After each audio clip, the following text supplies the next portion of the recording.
Assalamualaikum warahmatullahi wabarakatuh. Saya Kak Putri Fatmasari dari kelas KPI 2B dengan NIM 05020321038. Di sini saya akan menjawab pertanyaan untuk memenuhi tugas UAS mata kuliah Hukum Pidana Islam. Baik, untuk pertanyaan yang pertama yaitu bagaimana pendapat Anda tentang hak asasi manusia di dalam hukuman mati?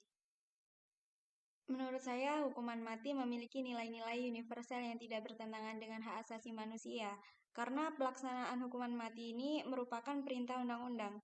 Membunuh, merajam, melukai, bahkan menahan seseorang dalam kondisi normal memang merupakan perbuatan yang melanggar hak asasi manusia. Akan tetapi, karena dilakukan atas perintah undang-undang, maka perbuatan tersebut sah demi hukum.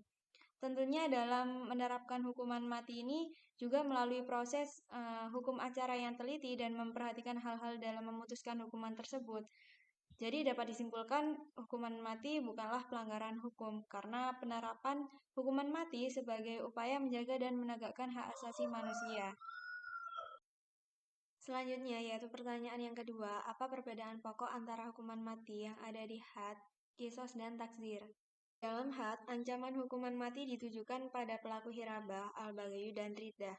Sebagaimana batasan sanksinya itu telah ditetapkan dalam nas, dan di sini hak Allah lebih dominan. Sedangkan hukuman mati pada qisas, ancaman hukuman mati ditunjukkan bagi pelaku pembunuhan yang disengaja atau direncanakan. Menurut Abu Hanifah, qisas pada jiwa harus dilaksanakan dengan menggunakan pedang. Baik tindak pidana pembunuhannya dilakukan dengan pedang maupun dengan alat yang lainnya. Sedangkan menurut Malikiyah dan Syafi'iyah, orang yang melakukan pembunuhan harus dikisos atau dibunuh dengan alat yang sama dengan yang digunakan untuk membunuh korban dan cara yang digunakannya. Sedangkan dalam takzir, ancaman hukuman mati ditujukan pada pelaku kejahatan di luar qisas dan hudud, yang oleh penguasa atau negara dianggap sangat berbahaya bagi kelangsungan hidup dan kemaslahatan masyarakat.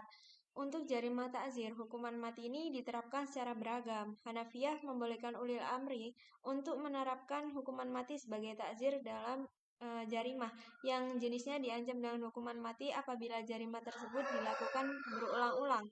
Misalnya pencurian yang berulang-ulang dan menghina Nabi beberapa kali seperti yang dilakukan oleh kafir zimmi.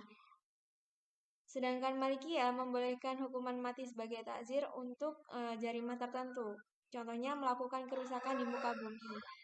Dan Syafi'iyah membolehkan hukuman mati sebagai takzir dalam kasus penyebaran aliran sesat yang menyimpang dari Al-Quran dan As-Sunnah. Untuk pertanyaan yang ketiga yakni apa perbedaan muhsan dalam jarimah zina dan jarimah khazaf? Muhsan dalam jarimah zina yakni zina yang dilakukan oleh seorang laki-laki dan perempuan yang sudah berkeluarga. Nah, hukuman pada pelaku zina muhsan ini ada dua macam. Yang pertama adalah dera 100 kali, sebagaimana yang telah didasarkan pada surat An-Nur ayat 2. Dan hukuman yang kedua yaitu hukuman rajam. Hukuman rajam ini hukuman mati dengan cara dilempari batu sampai meninggal. Ada pula ghairu muhsan pada jarimah zina. Nah, ghairu muhsan ini merupakan zina yang dilakukan oleh laki-laki dan perempuan yang belum berkeluarga. Mengenai hukumannya, yakni sama-sama dengan hukuman dera, namun pada ghairu muhsan disertai hukuman pengasingan selama 1 tahun. Sedangkan muhsan dalam jarimah khazaf, sebagaimana yang termaktub dalam surat An-Nur ayat 4, yang artinya dan orang-orang yang menuduh perempuan yang baik berzina dan mereka tidak mendatangkan 4 orang saksi, maka deralah mereka 80 kali, dan janganlah kamu terima kesaksian mereka untuk selama-lamanya. Mereka itulah orang-orang yang fasik. Jadi, ketentuan ini tidak berarti hanya berlaku pada tuduhan zina terhadap wanita saja, tetapi juga terhadap laki-laki. Karena sebagaimana yang diriwayatkan oleh Al-Zuhairi, bahwa muhsanat dalam ayat tersebut berarti orang-orang yang baik, sehingga mencakup pengertian laki-laki maupun perempuan. Sekian yang dapat saya sampaikan. Terima kasih. Wassalamualaikum warahmatullahi wabarakatuh.